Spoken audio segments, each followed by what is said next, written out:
नमस्कार, आदाब, सत श्री अकाल दोस्तों। मैं गौरव पाराशर आपका हार्दिक अभिनंदन करता हूं, आपका हार्दिक स्वागत करता हूं आपके अपने प्लेटफॉर्म पर। तो आप सब कैसे हैं? मुझे आशा है, मुझे उम्मीद है कि आप सब लोग एकदम मस्त होंगे, आप सब लोग स्वस्थ होंगे, ठीक है। तथा लगातार आप इन क्लासेज का आनंद ले रहे होंगे और लगातार अपने नोट्स बना रहे होंगे, ठीक है। इसी आशा, इसी उम्मीद के साथ कि पिछली क्लासेज आप लगातार आपने देखी होंगी, उनके प्रॉपर आपने नोट्स बनाए होंगे, सारी चीजें आपके एक एक चीज आपकी यहां पर समझ में आई होगी, ठीक है। मैं आपको स्पष्ट कर दूं, जो भी मेरे विद्यार्थी मेरे साथ नए जुड़े हैं उनको सबसे पहले मैं ये स्पष्ट कर देता हूं कि आखिर हम पढ़ क्या रहे हैं। उन्हें सबसे पहले मैं ये स्पष्ट कर दूं भैया कि हम क्या पढ़ रहे हैं। वो देखिए, हम इंडियन ज्योग्राफी की इस श्रृंखला में सबसे पहले हमने देखा है, क्या देखा है हमने सबसे पहले प्लेलिस्ट में मैंने आपके लिए एक अच्छा काम तो यह किया है कि मैंने जितने भी मेरे वीडियो हैं, जितने भी इंडियन ज्योग्राफी के मैंने टॉपिक करा दिए हैं, उन सब टॉपिकों को मैंने सीरियल वाइज दिखा दिया है। जैसे भारत की झीलें हैं, पहले टॉपिक है। दूसरा टॉपिक है भारत की नदियां। उस भारत की नदियां में पार्ट 1 से लेकर के जितने पार्ट हैं उनको नंबर वाइज डाल दिया है ताकि आपको ढूंढने की आवश्यकता नहीं पड़े। अब दूसरा क्वेश्चन यह आता है, जो भी मेरे नए साथी मेरे साथ जुड़ते हुए जा रहे हैं उनके मन में यही संशय है कि सर हम इनको आखिर क्यों पढ़े, किस एग्जाम के लिए पढ़े, किस स्टेट के लिए एग्जाम के लिए है। तो इंडियन ज्योग्राफी जिस किसी भी एग्जाम में आती है, दोबारा कान खोल के सुन लीजिए, इंडियन ज्योग्राफी जहां कहीं भी आती है वहां पर इसमें से बिल्कुल आपके 101% सारे क्वेश्चन बनने वाले हैं, क्योंकि एनसीईआरटी प्लस जितने भी स्टेट हैं उनकी, जितने भी जैसे स्टेट है, जैसे राजस्थान है तो आरपीएससी हो गया, यूपी पीएससी हो गया, हर स्टेट की पीएससी एग्जाम है, वहां तक के लेवल को मैं लेकर के चलता हूं। अभी तक जितने भी क्वेश्चन पूछे गए हैं सबको इनमें मर्ज करके चल रहा हूं, ठीक है। और आगामी आने वाले समय में आपको यहीं से सर्वाधिक लाभ देखने को मिलेगा। इसलिए आप सबसे मैं यह कह देता हूं, यह कारवा चलता रह रहा है हमारा और चलता ही रहेगा, यह रुकने वाला नहीं है। हम इंडियन ज्योग्राफी पढ़ेंगे, इंडियन ज्योग्राफी का सिलेबस कंप्लीट करते ही हम जितने भी प्रीवियस ईयर के क्वेश्चन से टॉपिक वाइज कंप्लीट करेंगे और एमसीक्यू क्वेश्चंस करने के बाद इसकी मैराथन देखेंगे, 7-8 घंटे में पुनः इंडियन ज्योग्राफी को कंप्लीट करेंगे। फिर वर्ल्ड ज्योग्राफी पढ़ेंगे। वर्ल्ड ज्योग्राफी पढ़ने के बाद आज तक जितने भी हर स्टेट के जितने भी क्वेश्चंस आए हैं उनके एमसीक्यू क्वेश्चन मैं आपको ये पिछले 5-7 साल के कंप्लीट यहां से कराने वाला हूं। आपको ये भी बताने वाला हूं कि हर चीज हमने यहां से पढ़ी है, ध्यान रखना। इसलिए क्लास जरूर लें, लगातार नोट्स बनाते जाएं और फिर वही क्रिया हम इसके साथ दोहराएंगे, ठीक है। फिर मैराथन हम वर्ल्ड ज्योग्राफी की लेने वाले हैं। इसके अलावा फिर हम क्या करने वाले हैं भैया, इसके अलावा फिर हम राजस्थान वाले पोर्शन में आने वाले हैं। राजस्थान की जो ज्योग्राफी है इसका सिलेबस करेंगे, इसके जितने भी प्रीवियस ईयर के एग्जाम में आज तक क्वेश्चन पूछे हैं वो सारे करने वाले हैं, फिर उसकी भी मैराथन देखने वाले हैं। इसके अलावा यदि आपका प्यार, आशीर्वाद, समर्थन रहता है, आप हमें अच्छा रेस्पॉन्स देते हैं, तो 1-2 टीचर जो आप कहेंगे, ठीक है, वो बहुत अच्छे हम टीचर आपके सामने लेकर के आने वाले हैं। उन पे हम करंट भी इस चैनल पर चालू करने वाले हैं। आपको जो भी जीके पढ़ने वाली है, ठीक है, आर्ट एंड कल्चर या जो भी आप चाहें, हिस्ट्री, ज्योग्राफी, पॉलिटी, जो भी करंट है, वो सारी चीजें, मैथ, साइंस है, वो सब इस चैनल पर हम शुरुआत करने वाले हैं। बस आप क्या कीजिए, अपने दोस्तों के साथ इस चैनल को अवश्य शेयर करें ताकि उन्हें ऐसा लगे कि यहाँ पर लगातार क्लासेज में कुछ न कुछ हमें सिखाया जा रहा है, ठीक है। तो हम चालू कर रहे थे, हमने क्या देख लिया था अभी तक, भारत की झीलें पढ़ चुके हैं, भारत की नदियां इस कारवा में हम पढ़ चुके हैं। आगे हम क्या पढ़ चुके हैं भैया, भारत में ऊर्जा संसाधन पढ़ चुके हैं, भारत में खनिज हम पढ़ चुके हैं, भारत में कृषि हम पढ़ चुके हैं। और 6वें नंबर पर यदि मैं बात करता हूं तो भारत का भौतिक विभाजन हमारा चल रहा है। इस भौतिक विभाजन को 6 भागों में हमने बांटा था। सबसे पहले हमने हिमालय है, बहुत विस्तार से हिमालय को पढ़ लिया था। दूसरे भाग में मैंने बांटा था कि भारत का प्रायद्वीपीय पठार, इस प्रायद्वीपीय पठार को भी बहुत विस्तार से मैं आपको पढ़ा चुका हूं।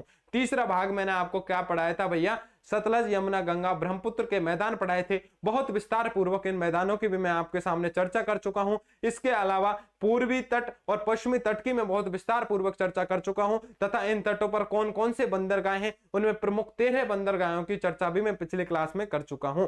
इसके अलावा मैंने 5वें नंबर पर बांटा है आपको, वो कौन सा बांटा है भैया, द्वीपीय प्रदेश। द्वीपीय प्रदेश का मतलब है भारत में कौन कौन से द्वीप हैं उनकी हम चर्चा कर रहे थे। लेकिन द्वीपीय प्रदेश में मैंने आपको कल की क्लास में यह बताया था कि आखिर द्वीपों का निर्माण कैसे होता है। अब द्वीपों का निर्माण कैसे होता है, वो 4 तरीकों से होता है और उन 4 तरीकों में जो प्रमुख तरीका था, एक तरीका था कि प्रवाल भित्तियों से किसका निर्माण होता है, द्वीपों का निर्माण होता है। ये बात मैंने कल इसलिए नहीं बोली थी, उससे पहले मैंने आपको प्रवाल भित्ति या कोरल रीफ समझाई थी कल की क्लास में, नहीं देखी है तो जाके देख लीजिए। इसीलिए समझाई थी क्योंकि मुझे पता था मैं आगामी क्लास में यदि ऐसे कहूंगा कि प्रवाल भित्तियों से द्वीपों का निर्माण होता है तो आपके मन में एक ही क्वेश्चन उठेगा कि आखिर प्रवाल भित्ति क्या है गुरुजी, हमारे तो समझ में ही नहीं आई है। तो ये प्रवाल भित्ति बहुत चित्रात्मक तरीके से मैंने आपको बताई है, हर चित्र को मैंने आपको यहाँ पर स्पष्ट करके बताया है। ये कोरल रीफ है, ये प्रवाल भित्तियां हैं, इनका निर्माण कैसे हुआ है जाकर के मेरी पिछली वाली वीडियो को आप अवश्य देखेंगे तो आपकी सारी चीजें यहाँ से क्लियर हो जाएंगी। ठीक है,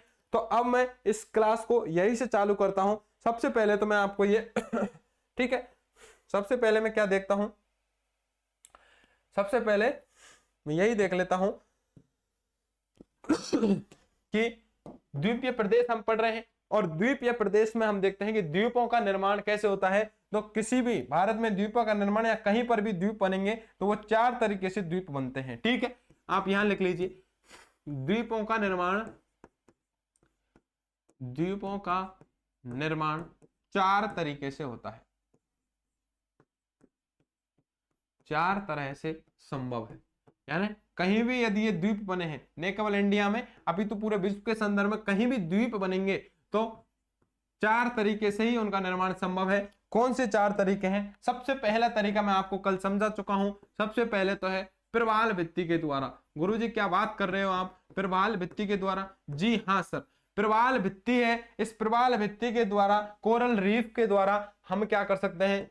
अब देखिए, ये प्रवाल भित्ति है, जब ये प्रवाल भित्ति है, कोरल रीफ है, इधर देखिए ये कोरल रीफ है, कई करोड़ों साल हो गई हैं नीचे से ये प्रवाल भित्ति, इसके ऊपर फिर प्रवाल भित्तियां जमती जाती हैं और एक समय ऐसा आता है कि ये प्रवाल भित्तियां पानी के बाहर आ जाती हैं और एक ये कंकर पत्थर मिट्टी और कैल्शियम कार्बोनेट ही तो है और ये एकदम ठोस रूप में बन जाती हैं और ये भाग समुद्र के भाग से ऊपर उथला हुआ आ जाता है और ऐसे हमें ये पानी के बीच में ये टापू आधार पर हमें दिखता है, जैसे हम द्वीप बोल देते हैं। क्या बोल देते हैं? द्वीपों का निर्माण हो जाता है इन प्रवाल भित्तियों से। सबसे पहले तो आप ये बात यहां पर याद रखेंगे। ठीक है भैया, तो सबसे पहले द्वीपों के निर्माण में प्रवाल भित्तियों का योगदान है। कल के चित्र में मैंने आपको प्रवाल भित्तियां बहुत स्पष्ट तरीके से समझाई थी, यदि किसी भी मेरे साथी ने नहीं देखी है तो जा करके आप अवश्य देख लें। ठीक है भैया, दूसरे नंबर पर मैं देख लेता हूं, दूसरे नंबर पर कैसे होता है, कल के चित्र से ही आपको समझाता हूं। कल के चित्र में मैंने आपको महासागर समझाया था।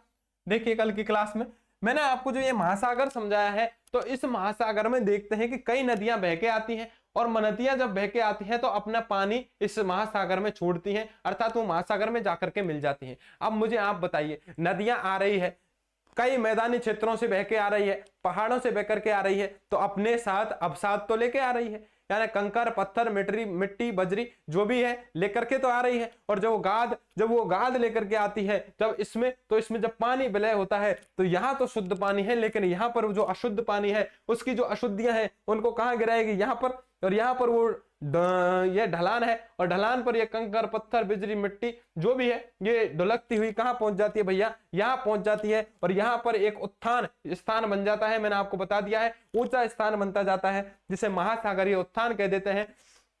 कई करोड़ों वर्ष के बाद क्या होता है, ये महासागरीय उत्थान बढ़ता जाता है और ये महासागरीय उत्थान भैया ये महासागरीय उत्थान ही एक समय में इतना बढ़ करके और हमें इस तरह से दिखाई देने लग जाता है, यानी लगातार नदियों का ये मिट्टी पत्थर कंकर बजरी ऐसे ऊपर उठती जाती हैं और हमें यहाँ पर द्वीपों का निर्माण हो जाता है, ये द्वीप बन जाते हैं। तो दूसरे नंबर पर मैं बात कर लेता हूं कि द्वीपों का निर्माण कैसे हो सकता है भैया।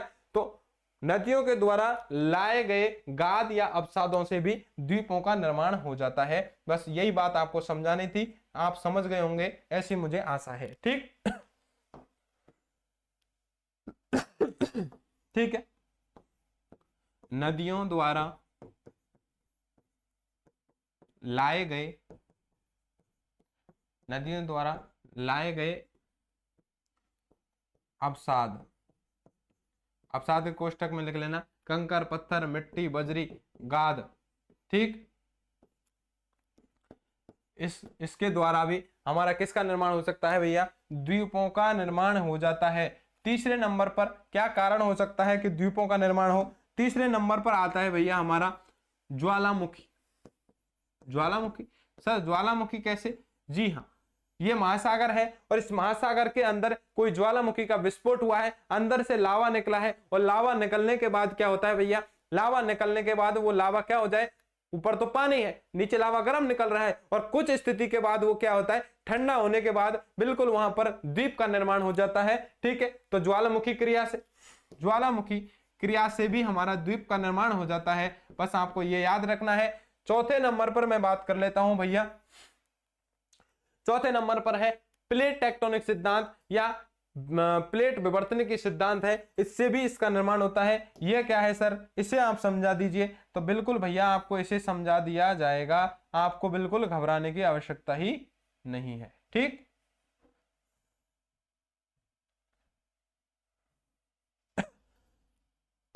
देखिए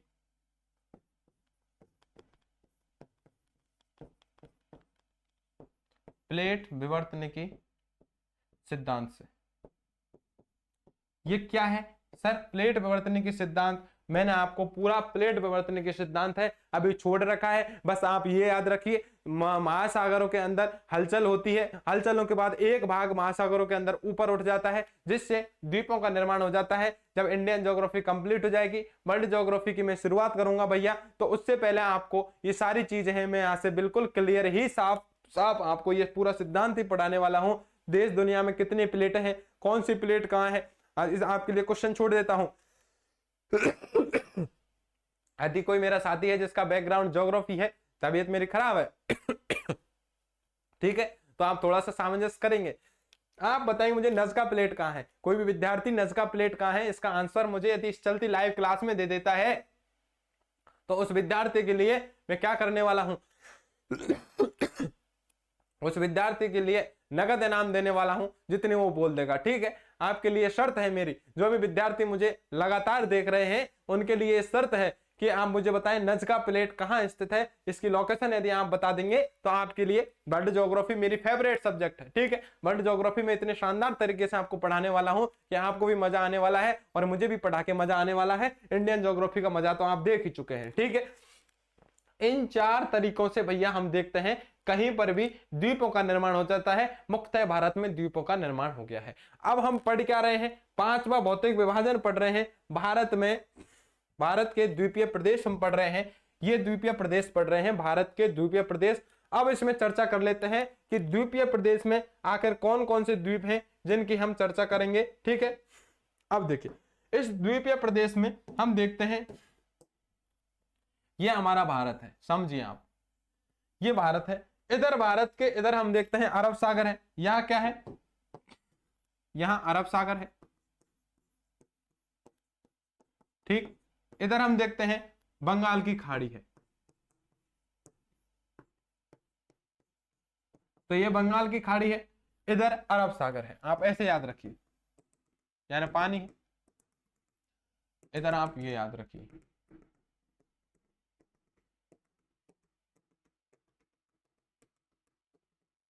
ठीक है भैया, ये इंडिया है। अब आप देखेंगे यहां पर भी कई तरह के द्वीप हैं, इनको मैं बात करूंगा। सबसे पहले ए नंबर पर मैं पढ़ा दूंगा अरब सागर के द्वीप, और बी नंबर पर पढ़ा देने वाला हूं बंगाल की खाड़ी के द्वीप। इसका मतलब यानी यहां अब इनको भी दो भागों में बांटूंगा। दोबारा समझिए आखिर क्यों बांट रहा हूं, उनके पीछे सर बांटने के पीछे रीजन क्या है आप समझेंगे। देखिए अरब सागर में हम देखते हैं भैया, तो यहां पर हम देखते हैं बिल्कुल जैसे आपने बसीन हाई है, मुंबई द्वीप है, और भी कई सारे द्वीप ऐसे द्वीप हैं जो इस तटों के नजदीक हैं। लेकिन कुछ द्वीप ऐसे हैं जैसे कि यहाँ पर कई सारे द्वीप हैं, ठीक है, लक्षद्वीप है। इसके अलावा भारत का तो नहीं है लेकिन ये मालदीप है, तो ये लक्षद्वीप है, और ये सारे द्वीप हैं। तो भारत के द्वीप पढ़ रहे हैं तो लक्षद्वीप है, ये तट से दूर है तो अरब सागर में लेकिन इस तट के दूर है, और ये तट के निकटवर्ती है। दो भागों में पढ़ेंगे इसको, अरब सागर के द्वीप जिनमें तट के निकटवर्ती द्वीप और तट से दूरवर्ती द्वीप। ठीक, सारे द्वीप क्लियर हो जाएंगे। ऐसे ही दूसरे नंबर पर मैं बात करने वाला हूं बंगाल की खाड़ी की, कि बंगाल की खाड़ी के द्वीप, और बंगाल की खाड़ी के द्वीप में कुछ ऐसे द्वीप हैं जो तो इस तट के बिल्कुल निकट स्थित है। ठीक है, और इधर हम देखेंगे जैसे अंडमान निकोबार है, यहां हम देखें हैं कि ये अंडमान निकोबार है, ये इस तरह है, तो इनकी भी हम चर्चा खुले में बात कर लेंगे। यानी बंगाल की खाड़ी के द्वीप तट के निकटवर्ती द्वीप और तट के दूरवर्ती द्वीप है, इनकी चर्चा हम बहुत विस्तार से कर लेंगे। ठीक है, तो इनको ए नंबर पर अरब सागर के द्वीप पढ़ेंगे, तट के निकटवर्ती, तट के दूरवर्ती, और बी नंबर पर बंगाल की खाड़ी के द्वीप, तट के निकटवर्ती और तट के दूरवर्ती। ये सारी चीजें आपको समझ में आ गई होंगी, ऐसी मुझे आशा है। ठीक है भैया, ऐसी मुझे आशा है, ऐसी मुझे उम्मीद है। ठीक है भैया, अब आप देखेंगे तो इसे मैं दो भागों में बांट देता हूं। देखिए इसे मैं, यानी 5वें नंबर पर सबसे पहले हमने क्या लिखा था, भारत के द्वीपीय प्रदेश लिखा था ना, भारत के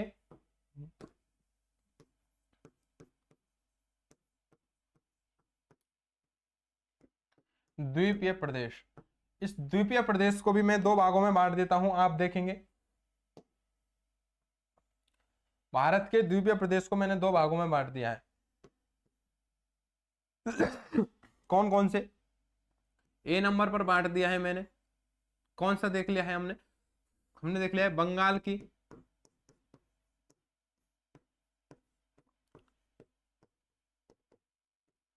खाड़ी के द्वीप।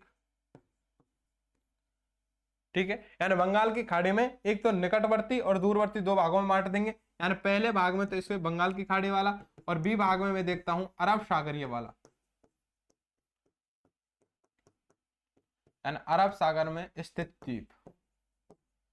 तो एक तो अरब सागर में स्थित द्वीप है, एक बंगाल की खाड़ी में, वह बंगाल की खाड़ी में स्थित द्वीप है। इन दोनों द्वीपों को हमने बांट दिया है इस तरह से। ठीक है भैया, इसके बाद आपको क्या देखना है, ये देखिए बंगाल की खाड़ी के इन द्वीपों को भी मैं दो भागों में आगे बांटता हूं, और दो भागों में कौन सा बांटता हूं, ये देखिए बंगाल की खाड़ी के दो भाग करेंगे। सबसे पहले नंबर पर मैं आपको पढ़ाने वाला हूं वो है तट के दूरवर्ती द्वीप, तट के दूरवर्ती द्वीप। ठीक, यानी इस बंगाल की खाड़ी का जो तट है, इस तट के दूर कौन कौन से द्वीप है उनकी चर्चा करने वाले हैं। दूसरे नंबर पर मैं यदि बात कर लेता हूं तो बंगाल की खाड़ी में तट के निकटवर्ती द्वीप, इसकी चर्चा हम करने वाले हैं। अब आप देखेंगे इसको भी मैं दो भागों में बांटता हूं, अरब सागर वाले को। इधर मैं देखता हूं तो पहले नंबर पर देखता हूं तट के दूरवर्ती द्वीप, और दूसरे नंबर पर हम पढ़ लेंगे तट के निकटवर्ती द्वीप।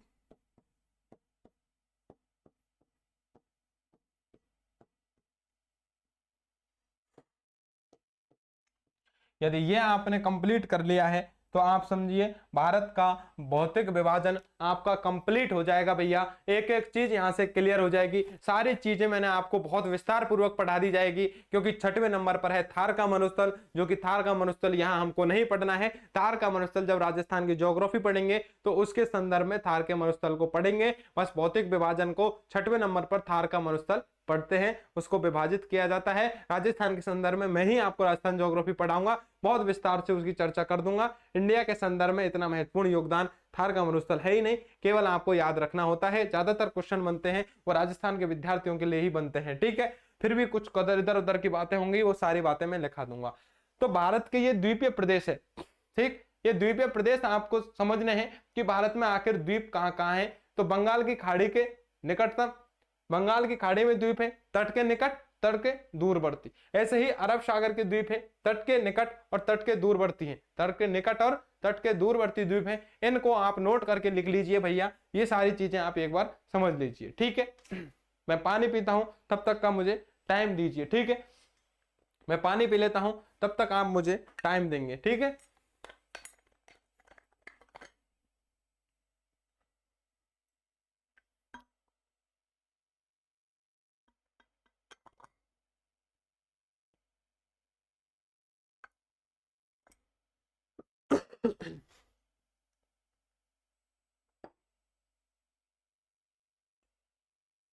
हाँ तो ठीक है भैया, हम तट के, अब हम क्या चर्चा करने वाले हैं, तट के दूरवर्ती द्वीप।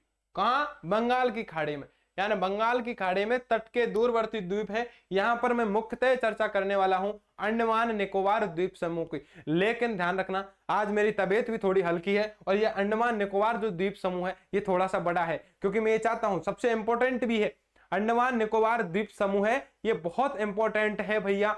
इसलिए मैं इस क्लास को अभी चालू नहीं कर रहा हूं, कल इस क्लास को अंडमान निकोबार को आपके आगे पढ़ाने वाला हूं। क्यों गुरुजी, आज क्यों नहीं? इसलिए नहीं क्योंकि अंडमान निकोबार से आजकल सर्वाधिक क्वेश्चन देखने को मिलते हैं। और वैसे भी हम देख रहे हैं अभी मोदी जी कहां गए हैं, कहां गए हैं मुझे बताइए? लक्षद्वीप गए हैं। इसका मतलब ये द्वीप वाला टॉपिक है आगामी एग्जामों के लिए बहुत महत्वपूर्ण होने वाला है। और जब महत्वपूर्ण होने वाला है इसका मतलब द्वीपों को हम बहुत विस्तार से पढ़ने वाले हैं, इतने विस्तार से पढ़ने वाले हैं कि अंडमान निकोबार को हमने दो भागों में बांट के पढ़ेंगे। सबसे पहले हम देखेंगे कि कोको चैनल क्या है इसमें, ठीक है, डंकन पैसेज क्या है ये भी हम देखेंगे। हम ये देखेंगे इसका अंडमान निकोबार का जो विस्तार है वो कहां से है, 6 डिग्री 45 मिनट से 14 डिग्री उत्तरी अक्षांश तक इसका विस्तार है। इसके अलावा हम देखेंगे कि हमने अंडमान को ही 4 भागों में बांट दिया है, उत्तरी अंडमान, मध्य अंडमान, दक्षिणी अंडमान और छोटा अंडमान, ठीक। इसके अलावा निकोबार को हमने 3 भागों में बांट दिया है, कार निकोबार, ग्रेट निकोबार और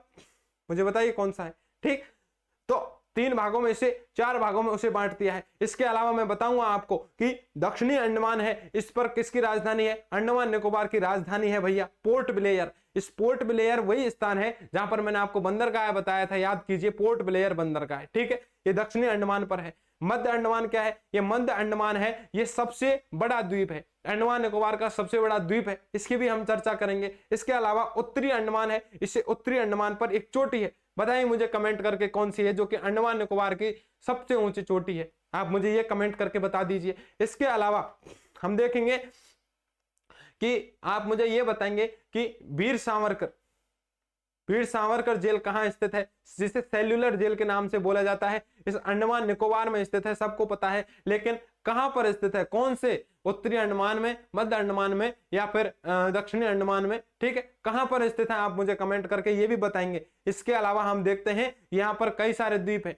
उत्तरी अंडमान को अंग्रेज क्या बोलते थे, बताइए मुझे कमेंट करके, अंग्रेजों ने उत्तरी अंडमान को क्या नाम दिया है, दक्षिणी अंडमान को अंग्रेजों ने क्या नाम दिया है, ठीक है। यहाँ पर मोदी जी ने अभी 2018 में क्या किया है, 21 द्वीपों का नाम बदल दिया गया है, जिनमें से मुख्यतः 3 है द्वीप है, ठीक है। बॉस है, रॉस द्वीप का नाम तो क्या कर दिया है, बॉस द्वीप, ऐसे ट्रिक से मैं आपको बता दूंगा, रॉस का बॉस कर दीजिए, यानी रॉस द्वीप को क्या कर दिया है, सुभाष चंद्र बोस द्वीप नाम कर दिया है। इसके अलावा शहीद द्वीप है, तो शहीद द्वीप है यानी कोई आदमी यदि शहीद हो गया है तो नीला पड़ जाएगा भैया, तो नील द्वीप का नाम बदल के क्या कर दिया है, शहीद द्वीप कर दिया है। इसके अलावा और बताइए मुझे आप, तो जितने भी सारे चीजें हैं इधर उधर की आज तक एग्जाम में जो भी पूछी गई हैं, आज तक जो भी पूछे जाने की संभावना है, यहाँ पर कौन कौन सी जनजातियां रहती हैं, मुख्यतः यहाँ पर कौन सी जनजाति है, 6 जनजातियों का यहाँ पर निवास पाया जाता है अंडमान निकोबार में, इसकी चर्चा हम कल की क्लास में करने वाले हैं। इसके अलावा और देखते हैं यहाँ पर कौन कौन सी वनस्पति पाई जाएगी। वहां से एक इंपोर्टेंट 2021 में आरएस की जो एग्जाम पूछी गई है भैया, इस एग्जाम में लेटेस्ट, सॉरी या अभी 2022-23 में जो पेपर हुआ है, इसमें 2023 में आरएस प्री का जो पेपर लगा है भैया, इसमें यहां से क्वेश्चन था, इसकी वनस्पति से यहां से क्वेश्चन था, बहुत महत्वपूर्ण क्वेश्चन है, आपको ये भी याद रखना है, ठीक है। इसकी भी चर्चा मैं कल क्लास में करने वाला हूं। तो उन सभी साथियों का मैं हार्दिक अभिनंदन करता हूं, हार्दिक स्वागत करता हूं जो इस चैनल के साथ नए जुड़े हैं, ठीक है। आज मेरी तबीयत थोड़ी डाउन है, क्लास थोड़ी मैं स्लो कर रहा हूं, यहीं पर आज इसको समापन की ओर लेके जाऊंगा। कल से मैं बहुत डिटेल से आपको पढ़ाने वाला हूं, आप बिल्कुल मस्त रहिए, आप स्वस्थ रहिए, आप बिल्कुल टेंशन नहीं लीजिए। पिछले क्लासों में मैंने आपको इतना पढ़ा दिया है कि आप लगातार पढ़ते जाएंगे, ठीक। जो भी विद्यार्थी नए हैं, पुनः आग्रह करता हूं कि मेरा कोई एक टॉपिक आप ढंग से पढ़ के जाइए, ठीक है। ढंग से पढ़ने के बाद इतनी गारंटी मैं आपको देता हूं कि बिना आप अगले टॉपिक पढ़े मेरे इस चैनल से बाहर नहीं जाने वाले हैं। तो उन सभी नए साथियों का मैं हार्दिक अभिनंदन करता हूं, ऐसी आशा, ऐसी उम्मीद करता हूं कि जो भी विद्यार्थी मुझे लगातार देख रहे हैं मुझे अपना प्यार देंगे, स्नेह देंगे। इसके अलावा उनसे मेरी केवल और केवल इतनी सी गुजारिश है भैया, इस चैनल की लिंक को, इस वीडियो की लिंक को अपने दोस्तों के साथ, यारों के साथ, मित्रों के साथ अवश्य शेयर करें, और शेयर करने के बाद क्या कहें भैया कि चैनल को सब्सक्राइबर करें। जरूरतमंद जो लोग हैं, पढ़ने वाले विद्यार्थी हैं, सबके पास ये क्लास पहुंचनी ही चाहिए। क्यों सर? ऐसा क्या खास है? ऐसा खास है भैया इस क्लास में, इस क्लास में हम चित्रात्मक ज्योग्राफी पढ़ रहे हैं। अभी तक जो भी क्वेश्चंस पूछे गए हैं उन सारे क्वेश्चंस को मैं इसमें मर्ज करके चल रहा हूं आपके साथ। आपके प्रॉपर नोट्स भी मैं तैयार करवा रहा हूं। एनसीईआरटी के आधार पर मैंने आपको सारे नोट्स तैयार करवाए हैं। अच्छी अच्छी बुक्स पढ़ने के पढ़ने के बाद ही सारी चीजें आपको मैंने यहाँ पर ये सारे चीजें समझाई हैं। बिल्कुल पढ़ने में कोई बुराई नहीं है। मुझे तो जो भी चीज सीखने को मिलती है मैं बिल्कुल सीखता हूँ। आज भी मैं सीखने के लिए एक विद्यार्थी हूँ और अच्छा शिक्षक वही है जो हमेशा विद्यार्थी बन के रहता है। इसलिए सीखने में कोई बुराई नहीं है। जो भी चीजें आप पे नहीं आ रही है भैया सीखते जाइए। गुरु किसी को बना लीजिए, मैं हूं कोई हो, नया से नया विद्यार्थी, नया से नया शिक्षक भी आपका गुरु हो सकता है। वही आपको सारी चीजों को दूर कर सकता है। ऐसी चीजें आप अपने बिल्कुल ध्यान में रखें और हमेशा इन चीजों का ध्यान रखें कि लगातार इन क्लास को अपने दोस्तों के साथ शेयर करना जरूर नहीं भूलें। रात के 8 बजते ही आपके दिमाग में केवल और केवल एक बात घूमनी चाहिए कि सरल भूगोल है, इस सरल भूगोल पर ज्योग्राफी में कुछ न कुछ धमाका हो रहा होगा। एक बार जाकर के तो आए आखिर चल क्या रहा है। और एक बार 5 मिनट यदि आपने कान खोल के सुना है तो लगातार मेरी गारंटी है आप कहीं इस क्लास से हिलने वाले नहीं है। क्योंकि हमें हमारे सबसे ज्यादा यदि भरोसा है तो कंटेंट पर भरोसा है। आप एकदम मस्त रहें, स्वस्थ रहें। इस दुनिया की कोई सी ऐसी कोचिंग नहीं है जो इतनी लगातार आपको कंटेंट पढ़ा जाए, इतने शानदार तरीके से चित्रात्मक आपको ज्योग्राफी पढ़ाई जाए, जो भी चीजें हैं आपको यहाँ पर दिखा दी जाए। ऐसा कोचिंग संस्थानों में पॉसिबल नहीं है। ये केवल आपके मन के भ्रम होते हैं। आप कोचिंग संस्थान के नोट्स उठाइए और हमारे इन नोट्स से तुलना कीजिए, आप हमको बहुत बेहतर तरीके से पाएंगे। इसी आशा उम्मीद के साथ कि सब आप मस्त रहेंगे, खुश रहेंगे, प्रसन्न रहेंगे और लगातार पढ़ते जाएंगे। बस बाबा भोलेनाथ आप सभी पर कृपा बनाए रखेंगे। और मिलते हैं कल रात 8 बजे। तब तक के लिए आप सभी को नमस्कार, आदाब, सत श्री अकाल, जय हिंद, जय भारत दोस्तों।